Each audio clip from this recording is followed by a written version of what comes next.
Hello student, कैसे हैं आप सभी। आशा करते हैं आप सभी स्वस्थ एवं मस्त होंगे। तो आज हम लोग इस वीडियो में पढ़ेंगे जैव अणु के बारे में, जिसको अंग्रेजी में बायोमॉलिक्यूल्स भी कहते हैं।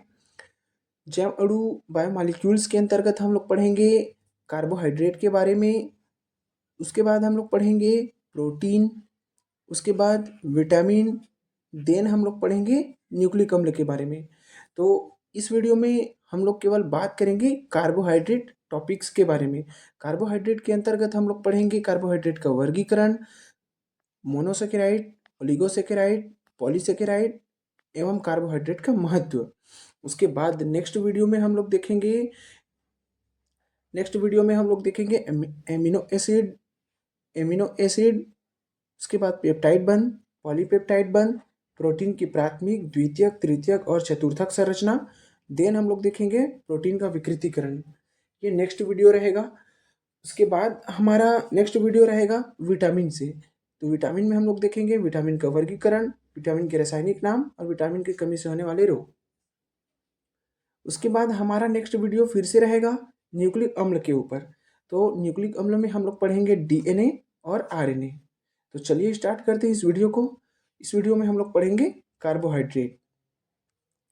तो कार्बोहाइड्रेट को पढ़ने से पहले हम लोग ये जान लेते हैं कि जैव रसायन होता क्या है या जैव अणु होता क्या है।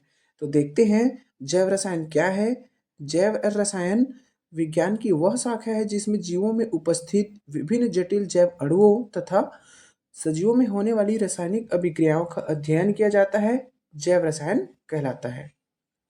अब नेक्स्ट है जैव अणु। तो जैव अणु क्या होता है? वे जटिल कार्बनिक पदार्थ है जो जीवन का आधार बनाते हैं तथा जीवित प्राणी की वृद्धि, पोषण तथा प्रजनन के प्रति उत्तरदायी होता है, उसे हम कहते हैं जैव अणु।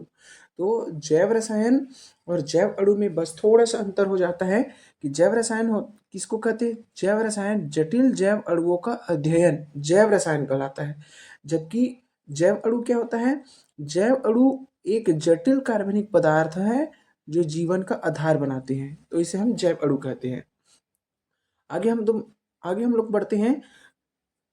कार्बोहाइड्रेट को पढ़ने से पहले एक और चीज हम लोग जान लेते हैं कि हमें पता होता है कि जीव शरीर की सबसे छोटी संरचनात्मक और क्रियात्मक इकाई कोशिका होती है।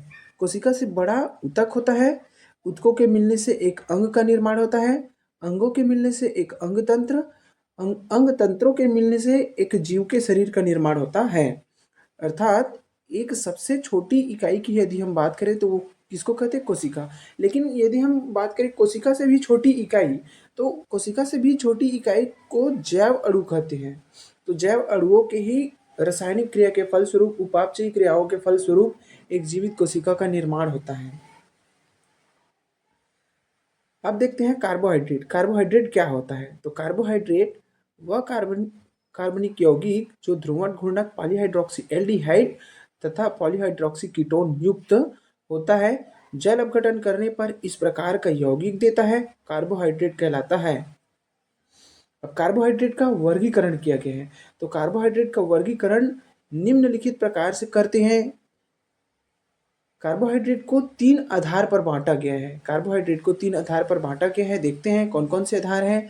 पहला बांटा गया है स्वाद के आधार पर कार्बोहाइड्रेट का वर्गीकरण। दूसरा बांटा गया है जल अपघटन के आधार पर कार्बोहाइड्रेट का वर्गीकरण। और तीसरा बांटा गया है इसको अपचायक गुण के आधार पर।